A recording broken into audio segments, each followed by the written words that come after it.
Nos toca hoy hablar de la tierra.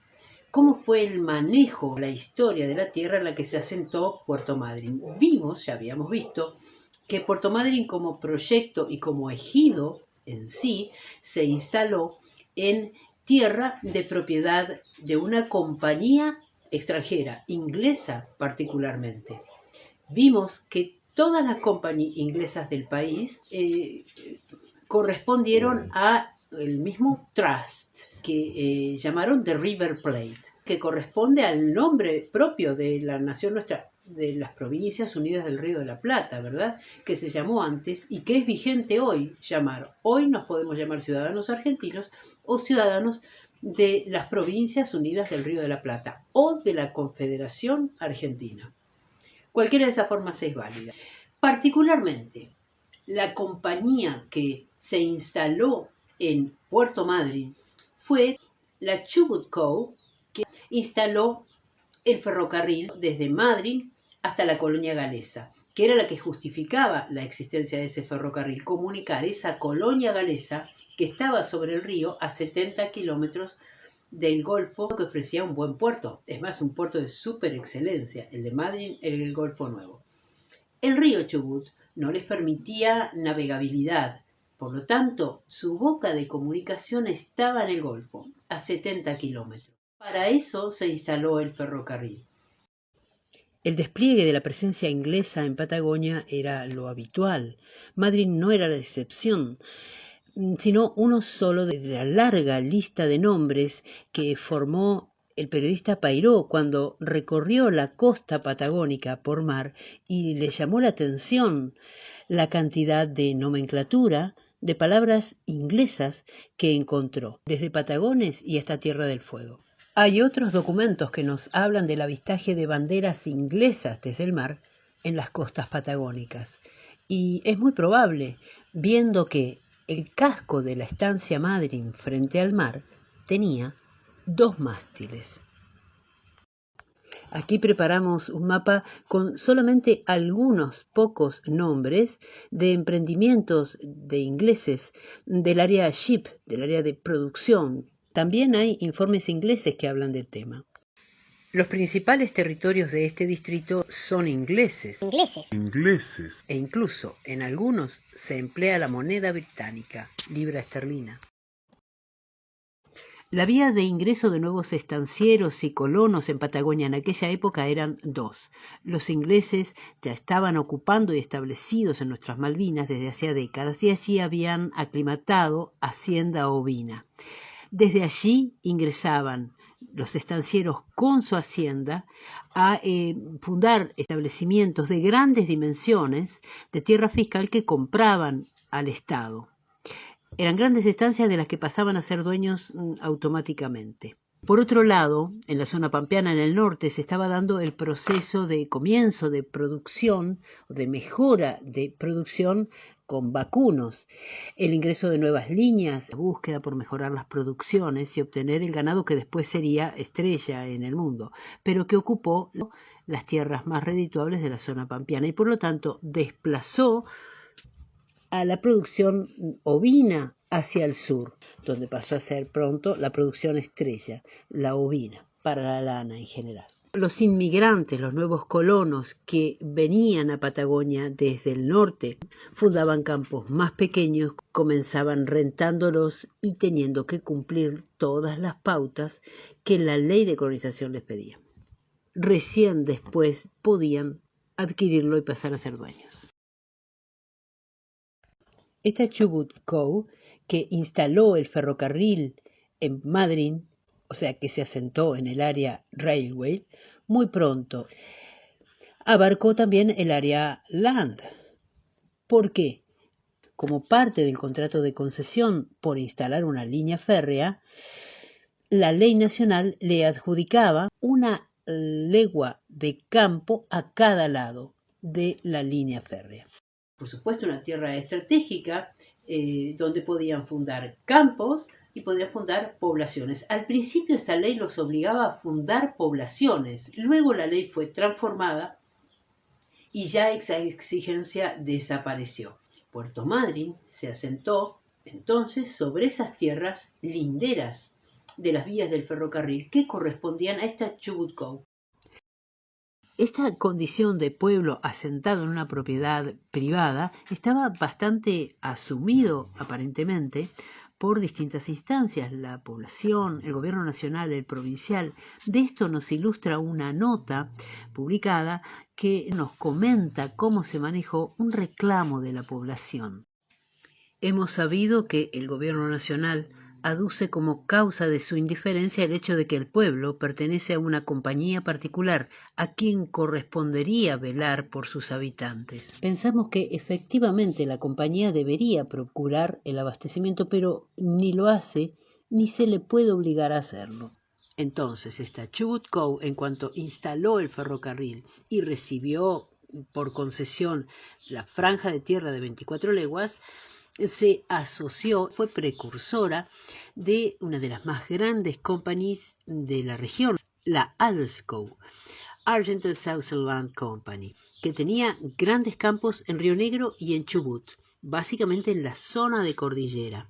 Aquí puntualizamos sus campos en Chubut. Estos campos eran de gran dimensión y tenían desarrollo, alambrado, buena estructura, pero que les costaba muchísimo por la distancia en la comunicación. Pero en el futuro, en el proyecto, su vía de comunicación sería el puerto de Madryn.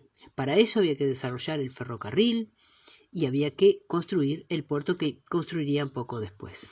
Mientras tanto, la comunicación con Madryn para llevar los productos era sumamente penoso. Largas distancias de carretas que iban llenas y volvían vacías, o viceversa, y que significaban la gran dificultad.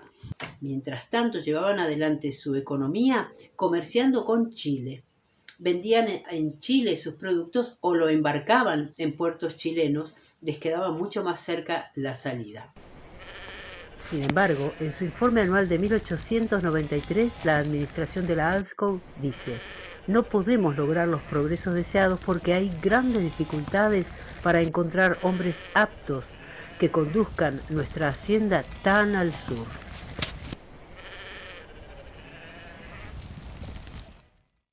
Pero luego de la etapa ALSCO, las propiedades locales de Madryn fueron desglosadas en dos compañías nuevas: la Chubut Central Railway para el ferrocarril, que luego sería Ferropuerto, y la Port Madryn Land Company, exclusivamente para el manejo de la tierra. El gerente general de esta compañía de tierras, H.C.H. James, Henry Cecil Hughes James.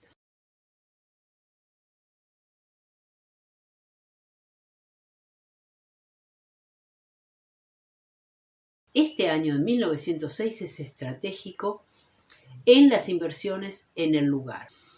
La idea estratégica de las corporaciones inglesas era para Patagonia instalar numerosos campos y establecerse en Patagonia con muy buenos puertos que fueran unidos por líneas de ferrocarril hasta la zona de la cordillera. Y en ese proyecto inglés, el puerto de Madryn era absolutamente estratégico. Cuando se haga llegar agua a Puerto Madryn, a su tiempo llegará a ser uno de los grandes puertos de la costa este de Sudamérica.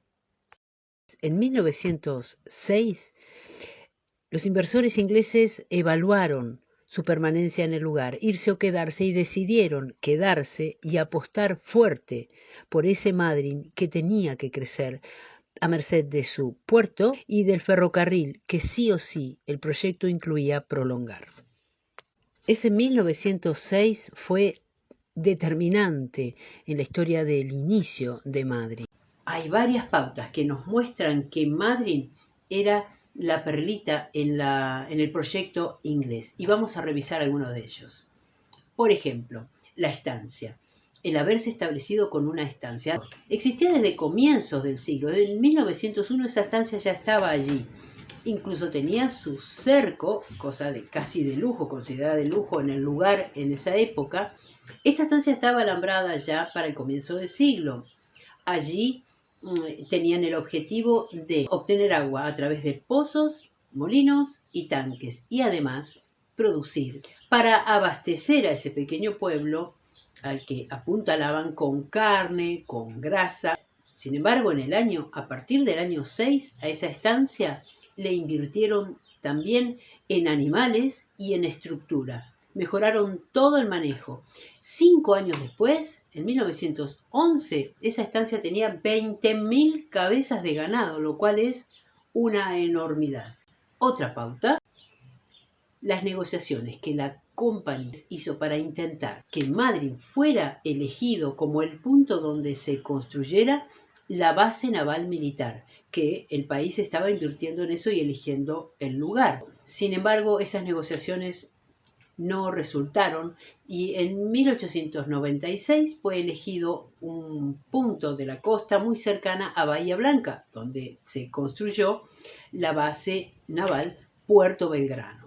Otras gestiones de los representantes de la compañía inglesa fueron por designar a Madryn como la capital de, por entonces, territorio nacional del Chubut, luego provincia, que también estaba en debate. Trelew, Rawson, Madryn tampoco dieron resultado. En 1900 fue designado Rawson como la capital. Otra pauta fue todas las inversiones que las compañías inglesas hicieron en el manejo del agua. Ese proyecto de entubado fue, como vimos en un trabajo anterior, absolutamente preparado y presentado al gobierno nacional por las compañías inglesas. Ese proyecto, ese entubado, fue firmado y aprobado en la última etapa, muy previo a que los ingleses abandonaran el lugar, y fue construido posteriormente.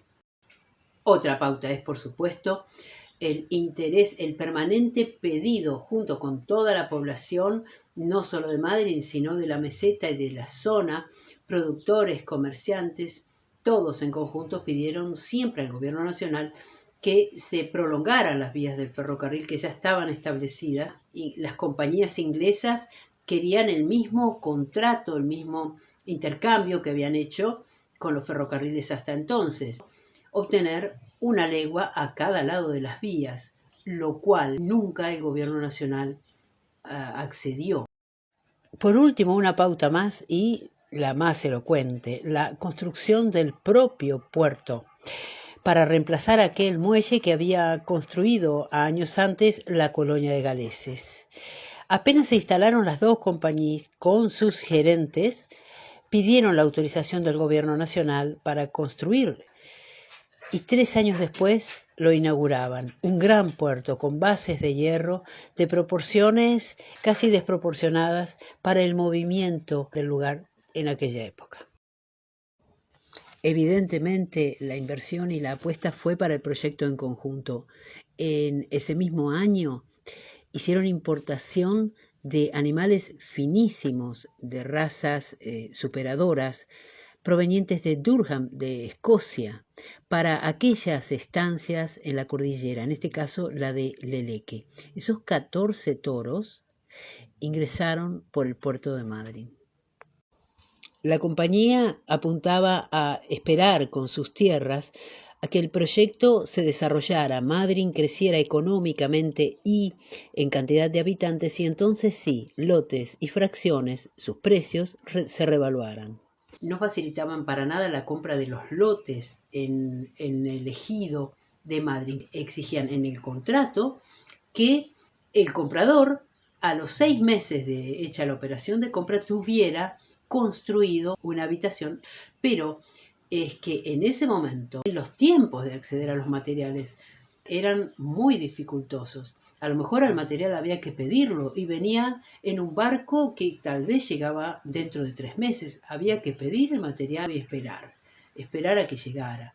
Era arriesgarse. Y además el precio era alto. De hecho, hay un documento de 1905 que nos muestra a la población pidiendo por el altísimo precio que los lotes tenían.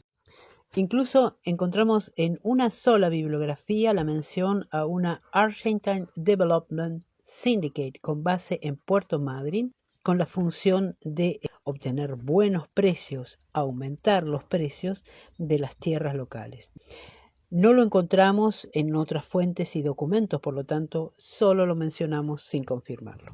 Aunque sí encontramos una autorización otorgada a la Port Madryn Land para la búsqueda de petróleo en Puerto Madryn. Sin embargo, para el año 14, el pueblo no había despegado. Llegó la Primera Guerra Mundial, que paralizó los mercados, afectó enormemente la economía de la zona. Allí hicieron una nueva evaluación y decidieron permanecer, pero ya no apostar con nueva inversión para el proyecto. Pasó la guerra, pasaron más años y el desarrollo esperado por distintas condiciones no se dio. Sin embargo, aún permanecieron en el lugar hasta el año 22. Fue en el año 22 que los inversores ingleses decidieron retirarse de su proyecto Puerto Madryn. Y allí sí, la táctica con las tierras cambió. Ahora necesitaban venderlas. En el año 22 las compañías inglesas de Madryn decidieron irse y comenzó la venta del ferrocarril al Estado Nacional, eso ya lo vimos, y comenzó la estrategia de venta de las tierras del lugar. Para eso generaron el sistema de ventas en el banco inglés, el banco de las propias corporaciones, el anglo-sudamericano. El Banco Anglo-Sudamericano estaba perfectamente establecido en toda la región, pero de todos los países Argentina era el que más sucursales tenía y dentro de Argentina, Patagonia. En Trelew, en Comodoro. Sin embargo, recién y estratégicamente en ese año 22, el banco abrió una pequeña sucursal en Madryn. Solo podía comprarse a través del Banco Anglo-Sudamericano. La sucursal funcionó en la casa del gerente de la compañía de tierras. H.C.H. James manejó la sucursal del Banco Anglo-Sudamericano en Madryn. En este contexto pasaron muchos años y las fracciones de tierra y las leguas de campo que habían subdividido para facilitar la venta de todas maneras no se vendían, excepto algunos lotes en el ejido para proyectos familiares como la propia familia San Miguel había adquirido en 1905 al llegar. El resto de la tierra era considerado marginal, de bajísima rentabilidad. La estancia Madryn había dado pérdida y seguía dando pérdida. Ese esperado despegue de Madryn no se había dado y la bajísima capacidad productiva de las tierras no ayudaba en nada para la venta. Fue Julio San Miguel que muchos años después, recién cuando le fue económicamente posible, pensó que valía la pena jugarse por completo por un crédito en el banco para obtener esas tierras. Era pedir un crédito al banco del pool inglés para comprarle las tierras al mismo pool inglés. Y si bien fueron largos años difíciles de pago de las cuotas de ese crédito, pudo adquirir la estancia Madryn con sus 2 mástiles y una legua más a la salida del pueblo. Indiscutiblemente, su claro objetivo fue con estas tierras aportar lo más posible al crecimiento en estructura, a la conformación de una estructura para este pueblo que estaba tratando de crecer. Las innumerables y sucesivas donaciones que hizo desde el año en que recibió efectivamente la posesión de las tierras hasta el año de su fallecimiento son la prueba, como también los innumerables loteos con barrios que vendrían años después. Pero hay un aporte igual o superior que dio cada uno de los pioneros con la adquisición de tierra en Madryn, un pequeño lote o una gran extensión, y es que en cada compra de tierra a la compañía extranjera se le dio a ese palmo de suelo la plena soberanía argentina, y allí campeó la bandera argentina. Por eso, a cada uno de los pioneros, a cada uno que aportó en el origen de Madryn y en nombre de la historia de Madryn, le decimos chapeau.